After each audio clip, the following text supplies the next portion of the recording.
feel like sometimes life is really mental. Dude, that's actually a really good name for a podcast. We also think that all narcissists are super confident, like they just love themselves. It's the opposite of self-love. It's actually self-loathing. And that self-loathing is happening at a really unconscious level, and it comes out as needing all of these grandiose defenses to cover up that kind of fragility. Hey everyone, welcome back to Really Mental. We've got an amazing guest today, Dr. Ramani Durvasula. We're going to be speaking about all things to do with narcissism and how to identify someone that is a narcissist, the myths behind narcissism, and what we can do to separate ourselves and deal with narcissistic relationships in our life. If you enjoy this episode, be sure to share it with a friend and follow us at Really Mental Media. We're going to get straight in the episode with Dr. Durvasula, and yeah, let's get into it.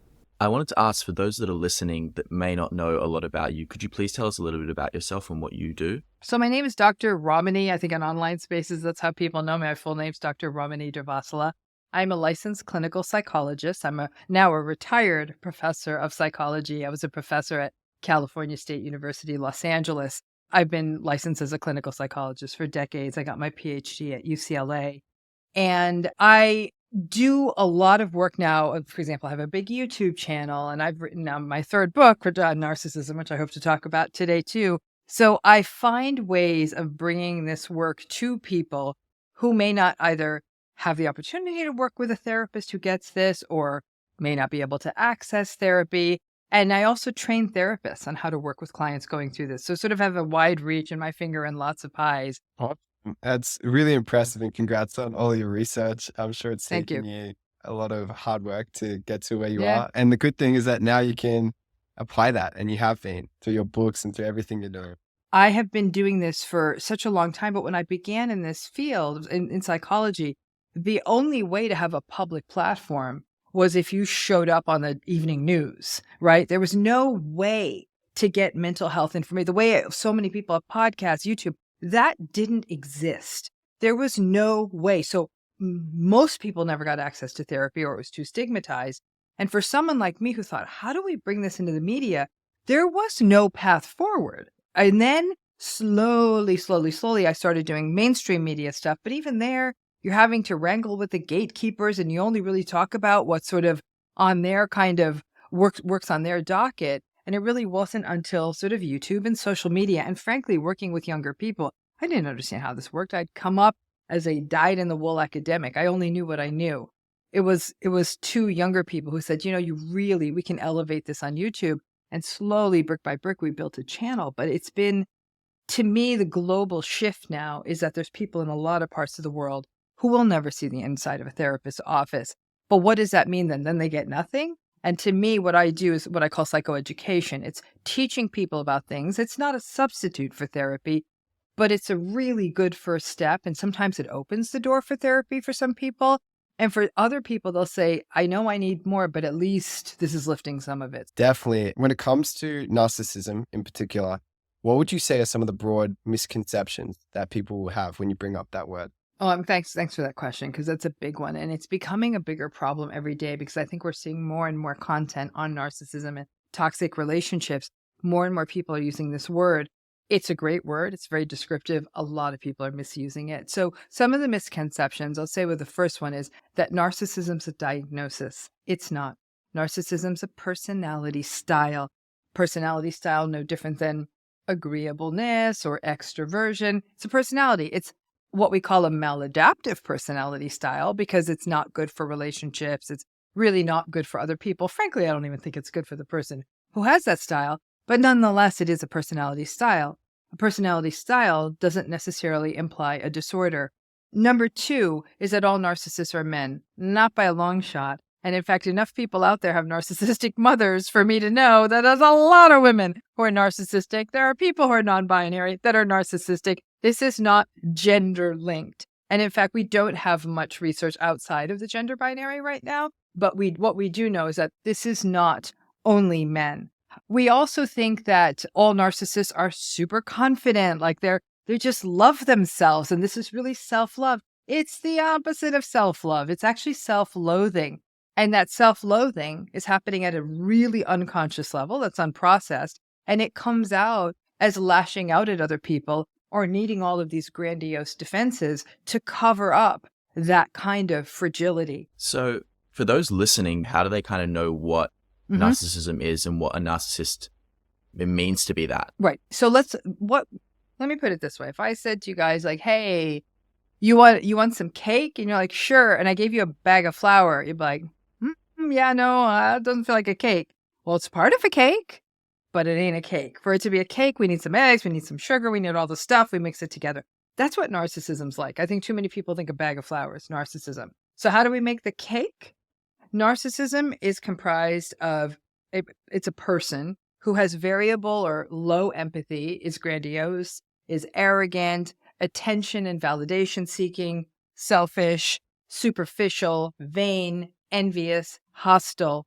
And the way this shows up in a relationship is somebody who is manipulative, who tends to gaslight, who takes advantage of other people, who is constantly seeking more and more status, whose emotions are poorly controlled, who's very controlling, who's not accountable, who lies a lot, who blames other people for their problems. So that's the fuller picture. Who don't manage their frustration or their stress well. And as soon as things start going wrong for them, they completely blow their stack. But if someone else is going through something, they minimize it and say, "Oh, stop making such a big deal." That's a laundry list. I'd say if you want to use that word, go through that laundry list and really ask yourself, is this how the person who's in your life is showing up? Wow, it's so interesting to hear those broken down because I think it's helpful to be able to note that and be like aware of it as well. Awareness is obviously a big thing. That said, say you have someone in your life where you're like, okay, this is adding up and I feel like they're narcissistic. What does that actually mean? What do you think they should do with that? If you're in such a relationship, you feel confused, you feel anxious, you're full of self-blame, self-doubt, you feel helpless, hopeless, powerless. You might have lost trust not only in yourself, but in other people. So it's a lot of negative stuff. People who are in these relationships don't feel good. Some people actually become frankly depressed. Some people actually develop anxiety disorders. But by and large, what you have is a bunch of stuff that may not quite hit a clinical threshold, but these are people who are not feeling well. And more than anything, they're not feeling good about themselves. So again, they've been suffering for a while. But once you're really clear, like, yeah, I think this is what's happening. This is the hardest part of all. Narcissism, like frankly, almost any personality style, but particularly a rigid personality style like narcissism, it's not going to change. And so we enter the world of radical acceptance. And radical acceptance is that person's behavior isn't going to change. It doesn't matter what I do. I could be nice to them. I could push back on them. I can call them out on their stuff. I can get angry. I can get quiet. I can withdraw. I can love them more. They're going to continue doing what they do. And when a person gets to radical acceptance, that's the point at which, and I've sat with many clients over the past 20 years, and I've said, if I were to tell you this person in your life is not going to change, what choice are you going to make? And some people say, "Doc, I'll get back to you." Because the big question is, do I stay in this relationship or do I step out of it completely? And the answer is there's a lot of gray in between. Some people cut and run. They're like, "I'm not doing this anymore." Some people literally cut off all contact. That is a position that's not available to most people. A lot of people stay. And then it becomes about realistic expectations. And it's really about there's nothing you're going to do to change this person's behavior. But you also cannot personalize what they're doing to you, what they would do to anyone. This isn't a you thing. This is the them thing. That's why my new book is called It's Not You, because it's not. It's really them.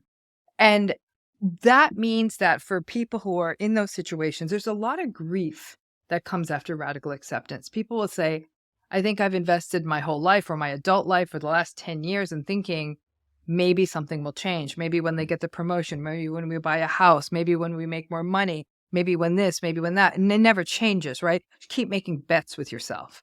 And when people will say, "I put so much stake in this idea they're going to change, and now you're telling me, and it looks like I believe you, they're not going to change," that hope goes away. And there's this wave of grief. And a lot of people will say they feel overwhelmingly sad.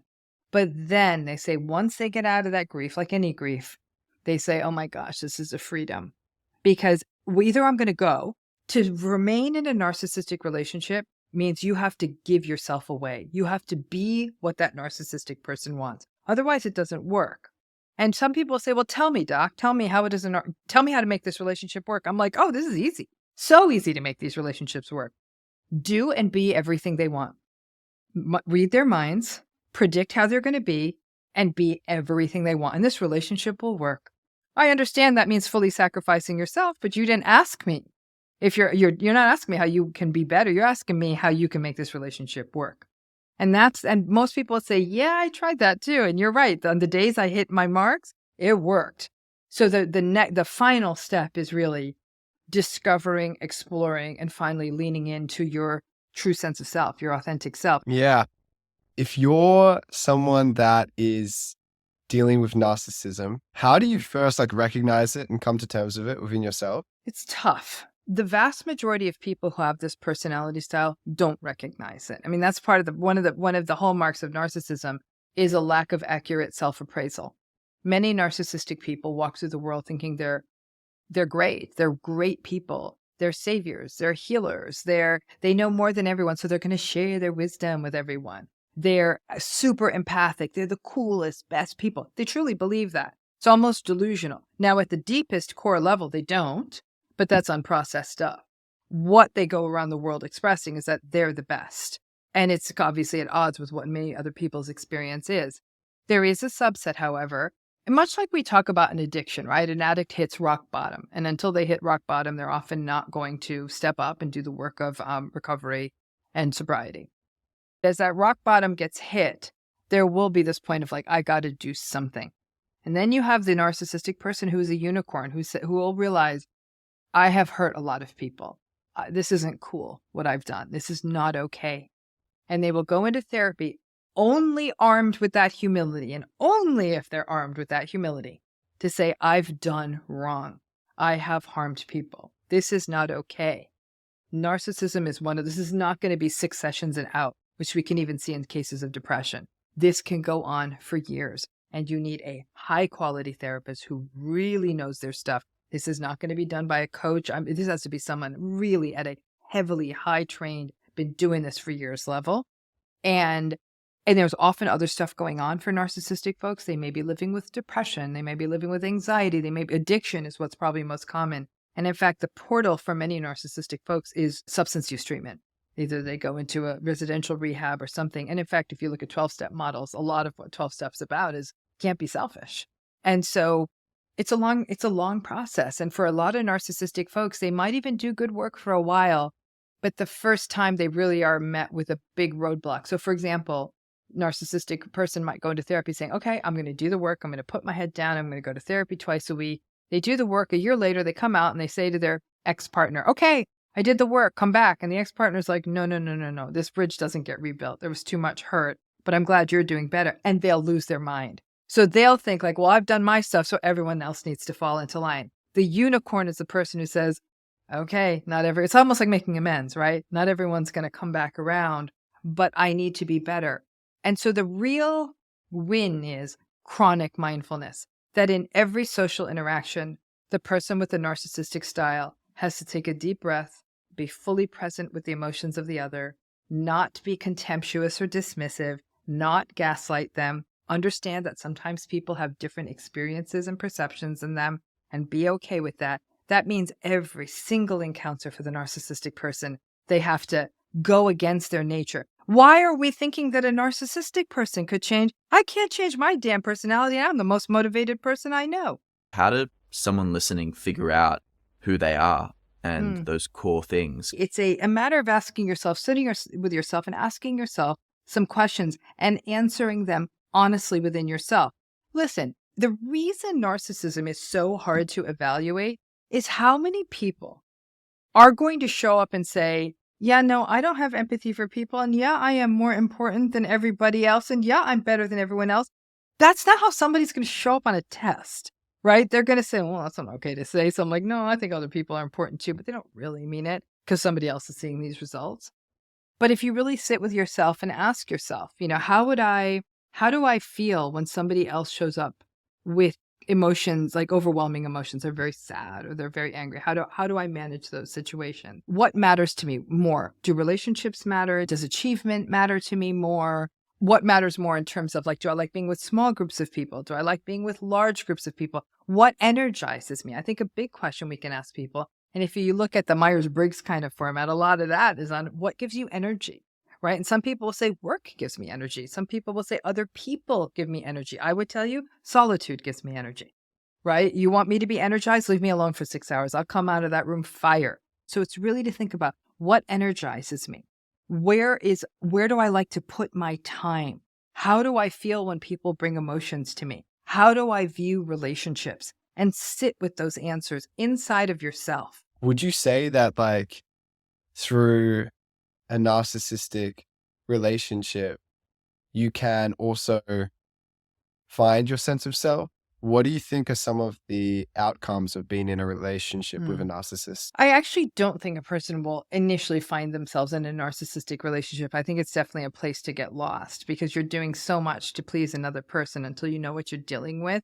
However, I strongly, strongly believe that as a person learns what a narcissistic relationship is about, whether they get out of the relationship or not, that represents an opportunity for a person to get to know themselves. Because I have to say, if somebody has managed to navigate these relationships, whether it's a parent, a sibling, a boss, partner, whatever, friend, there's a tremendous resilience that's required. There's a flexibility, right? To me, one of the pillars of mental health is flexibility. The more flexible we are, the more resilient we are. The more resilient we are, the more we're going to be able to go with the bends and the bumps of life, and we're going to have better outcomes. And those flexibilities often get lost in the face of mental illness. In fact, it's a lot of what therapy is about, is can we help you see this in a different way? That's flexibility, right? And so survivors of these relationships are remarkably flexible. They've been managing the madness of somebody who is running the world on like the Wizard of Oz, like entirely on their own terms behind the curtain, and survived and lived to tell about it. A lot of my work with survivors is look how flexible you are. So now let's use that to teach yourself about you. We're not taught to be introspective and figure out who we are and what we're about. I've got kind of two questions that come from that. The first one is those that have been in narcissistic relationships, whether it's their parent, their spouse, all of those different types of things. I want to use the example of like a parent because I feel like that really shapes a child and the way that they interact with that. How does that influence that child's relationships in the future once they become an adult and how they interact with the world? I would say that having a narcissistic parent is obviously the most psychologically impactful version of a narcissistic relationship. Because the message that the child gets from the narcissistic parent is, you, child, are responsible for my needs. And don't you dare bring your needs into this, because that would be selfish. So the child over time learns to silence their needs and wants and even their aspirations if they're at odds with the parent. And they constantly feel as though they're responsible for ensuring their parent is happy. It's not what a child is designed to do. And so the child then gets the message that all relationships are either about conditionality or pleasing someone else or being what that other person wants. That definitely is a setup as a person goes into adulthood, that as they meet someone new, and that relationship involves a lot of rescuing and pleasing and doing, it almost becomes natural. In fact, if the relationship doesn't have those dynamics and might feel a little bit off, and in fact, a person might say, I don't know, maybe they're not my type. It's not about them not being your type. It's just that you needing to rescue them on the hourly is not a thing in this relationship. And so a person might feel like they don't have a function. The other challenge, though, is an identity issue, is that the narcissistic parent is often so critical of the child. You're no good, or you're not good enough, or you're not, you're not perfect, which no child is ever going to be, that the person goes into adulthood devaluing themselves. So because they devalue themselves, if they're in a relationship where they're being devalued, again, there's less of a questioning of it. In a way, it feels what we call syntonic or congruent. It fits. So this is why, to me, it is so important getting into therapy and unpacking what your childhood was so you don't replicate these cycles. In the context of a relationship, how do you navigate getting out of a relationship with a narcissist when you're a people pleaser? That might be one of the hardest versions of all of getting out of one of these relationships. So one of the dynamics of the narcissistic relationship is something called the trauma bond. Trauma bonding is this sort of intense perceived connection that's created in a relationship because of the alternation between good and bad. So there are times that this person shows up like heaven and a dream, the best weekend, the best sex, the most fun. And then when they go dark, they go really dark. So the person in the trauma bonded relationship is often confused. They blame themselves for why it went from really good to really bad. And they're always trying to bring it back to really good, usually by pleasing the person. Now, the more a person is naturally wired to people pleasing or rescuing, the more likely they're going to get caught in a trauma bonded vortex that's harder to get out of. Because the challenge for the people pleasers and the rescuers is that they feel a lot of pity and guilt when they do step away. Narcissistic people are very abandonment sensitive. So for all of their bluff and bravado, if you try to leave them, either they're going to seem like a victim or they're going to get really scarily angry. But whatever it is, many times the person and they're very good at manipulating, because a narcissistic person will see you're a people pleaser and will say, gosh, my mom left the family and now you're doing this to me. And I can't believe this is repeating. And someone like Will's going to be like, no, I don't want to be I'm going to fix this. You will never be abandoned by me. And you're right back in there, right? Because you want to be that pleaser. And so I think for the people pleasers, it's almost like, again, what we see in addiction cycles, like a person relapses, goes back in, gets out. In fact, even in domestic violence, what we see is that on average, people go back 7 times before they're able to fully get out unless they get killed in the process. So it's very much that getting pulled back in is a classical part of a trauma bonded relationship. And I always tell survivors, don't be hard on yourself. Like, this is really your nervous system going back into something that feels safe. It's not like you're foolish. It's that you're adhering to something that's happening at this much deeper level, which is why education about how attachment and trauma and relational wounds show up and how we float back into relationships that aren't good for us. But for the rescuers and the people pleasers, it's so hard because they're so vulnerable to the post-separation manipulation, guilting, and pity. And they don't even feel comfortable leaving because they feel as though they're leaving someone who's vulnerable. How do you work through a period of no contact when that person has also, or potentially, like you were saying, provided safety in whatever sense that was with that type of relationship? No, it is not easy. So no contact, I really want to highlight that no contact is an option available to very few people, right? It means you have no kids, you don't work with them, they're probably not a family member. You know what I'm saying? It's a pretty rarefied space of somebody where you likely didn't have any form of joint asset and you didn't have kids together. So a lot of people can't go no contact. But when you do, what many people will say, I'll give you the counterpoint to that, is that it works great. Unless you're heavily trauma bonded. And people who are heavily trauma bonded will say no contact was as though somebody was literally actively pulling the oxygen out of their lungs and they were suffocating because they themselves had put so much of their lives into fixing and making it better. And like the cycle of that up and down was sort of what their life was. But it's like turning the corner on grief. If you can get through that early period of no contact, it's almost like the early days of not eating sugar, something like that. If you can get through those early days, it'll start to get a tiny bit easier. Now, here's the rub, and to your point, with a narcissistic partner, it's going to be hard because there's 2 ways well, not more than 2 ways. I'm going to give you 2 simple ways narcissistic relationships can end. They end it or you end it, right? If they end it, as much as it could feel like a heartbreak and a devastation, especially if you still had skin in the game, they're not going to bother you. For at least in the first few months, because they've probably gone on to new supply. They've probably met someone else, right? And they've gone off. But if you leave, you now enter a phase that we call post-separation abuse. And I have seen very few narcissistic relationships where this doesn't happen. And post-separation abuse can be on a continuum from what I'm going to call mild, and it ain't even that mild, where they're texting, angry emails, calling, like mean, angry, putting like all this weird stuff on social media, like these sort of posts that refer to you but don't refer to you. You're like, huh? But at the severe end of post-separation abuse, it can look like downright stalking and even danger. And the problem with post-separation abuse is, people will say, like, listen, I blocked all their numbers. I blocked them on my social media. They get the apps. They call from unknown numbers. They're doing this. They're finding their ways in, right? They're contacting you through friends. And so people will say it is, here I am trying to heal. I'm going through my own process, and this person isn't leaving me alone. Like I said, in the most catastrophic cases, post-separation abuse is dangerous. But in the milder levels, it's still something that can really be a barrier to healing, and it can make no contact this really protracted period. But if they leave you, and you then it's no contact because they're well supplied, they've gone off to their new person, it's painful because this may not be what you want, but within a few weeks of that no contact, you're going to get a lot better. It's like staying in bed after surgery. If you really honor the doctor's orders, you're going to get better. For the trauma bonded relationship side, how does that work? How do you actually do that when you have that level of like a trauma bond where you kind of are so connected to each other that it feels weird?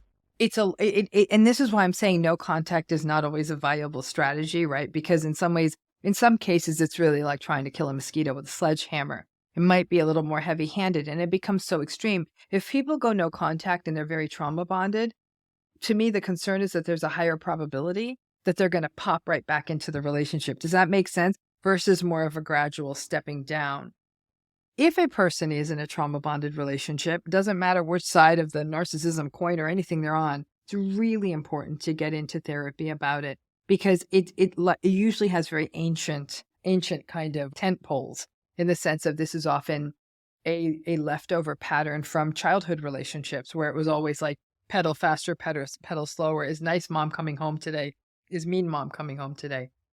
So those old patterns sometimes have to be figured out so one could understand what is happening here that, one feels compelled to get pulled in. It goes back to your own personality. How much of it is that you're a people pleaser or a rescuer, or you feel overly responsible for other people. And so you feel as though if I don't do this, I'm not being myself. We talk about authenticity all the time. It gets tricky because a person will say, authentically, I'm a very compassionate, giving person. I can't leave a person in distress and not take their calls. Right. And so it's also about educating people about, okay, every time you take their calls, you go back into the relationship for 3 months, and then you lose 3 more months of your life, and it ends up in the same disaster. And then you break up and you do it again. And so there's again, an analogy I use from the book, and I call it going into the tiger's cage. And I literally call it that to my clients, where I say, okay, we're going to go in the tiger's cage. In a trauma bonded relationship, they're like, they're calling me. I don't know. I feel really bad.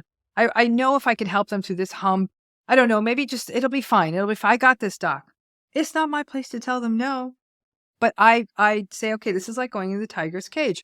I happen to be a cat person. I said, if on the other sides of that bars of the cage, is a little tiny sweet kitty, hold it, pet it, great, take it home, make it a pet.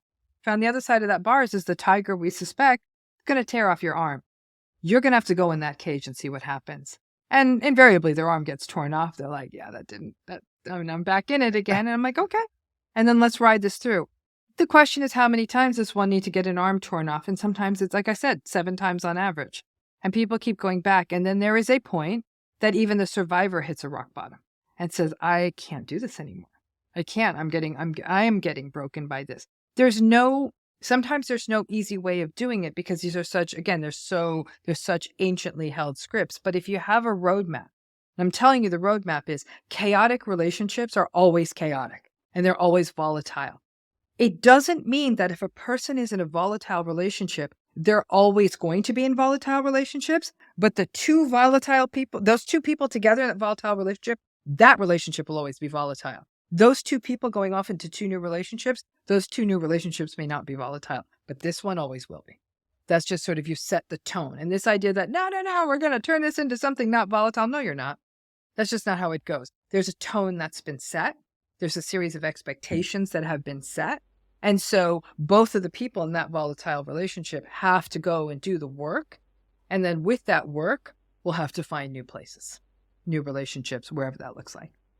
Going through a narcissistic relationship doesn't mean that you're always doomed to wondering if it's your fault, to blaming yourself, to feeling less than, to this idea that you're always going to be damaged. A lot of people leave these relationships thinking there's something wrong with me. There'll always be something wrong with me. And with that mentality, and what they say, well, because there's something wrong with me, I might as well just go into another toxic relationship. I'm never going to be able to be in a healthy one. Every human being has the capacity for a healthy relationship, but it often requires a major excavation to get there.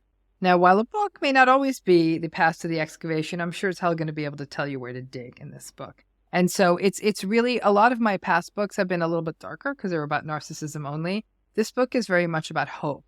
But rather than the hope that the narcissist is going to change, it's the hope for the potential within the survivor. Just a question to end on hope for people coming out of a relationship which is narcissistic, toxic, or just felt unhealthy, whichever way they want to see it. What are the ways that people can go about choosing a better, healthier partner and trusting themselves in that process? The first thing is to know what a healthy relationship is. And I think that's half the battle. The vast majority of survivors will say, you know what, I don't even think I know what one is. And I don't think anyone's ever told me. And you know what I told them? They probably never have. We talk about the dazzling things. Oh, are they hot? Are they cool? Are they this? But I'm like, no, this is what you're looking for. You're looking for respect, compassion, kindness, patience, and you're looking for a growth orientation, that you don't get anxious when you think about your partner growing because you think they're going to abandon you, and that they support your growth too. And when you have those ingredients, that's what a healthy relationship is. You're looking for a person who doesn't devalue you, who is able to hear you, who's able to hold space for your perspective even when it's different than yours, who doesn't speak to you disparagingly, who doesn't view you as less than. Again, it's that respect and that compassion. And I think that for a lot of folks who've been through these relationships, that feels like a sheer impossibility. But when we start really unpacking it, they'll acknowledge, say, you know, I actually have friendships that are like this. I'm like, if you have friendships like that are like this is obviously possible. There's a primitive quality to intimate relationships, but just that can be dug into. But looking for those qualities is everything. So basically all the agreeable people need to find all the agreeable people and everything will be fine. I just want to say thank you for your time and being so open and talky about this topic. I think people really need to hear it. Of course. Thank you for giving it a platform. Again, I do hope, I'm sure you can make the information about the book known, but this was a 3-year labor of research, love, talking to thousands of people who've been through this. I mean, it's the tears of many that got knitted into the words in this book. I feel privileged to have been the one to bring this to the world. And thank you so much for sharing about it and about this topic. It was a really lovely conversation with you.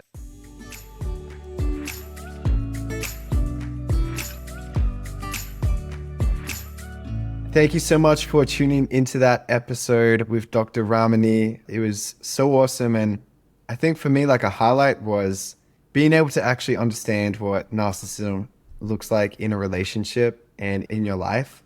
There's so many buzz terms that we hear. And for Dr. Ramani to actually break things down, I found super interesting. And also the background and context of what makes someone narcissistic, because there are just so many negative connotations around it already. I found that so interesting and I hope you did as well. And if you enjoyed it, please make sure to send this to a friend and rate this 5 stars so that we can reach more amazing people like you. And if you're new here, we also have lots of updates happening at Really Mental Media, where we're posting about our new episodes and lots of other mental health related content. So make sure you go and follow that. And yeah, super excited to show you who we have next week, and we'll see you there.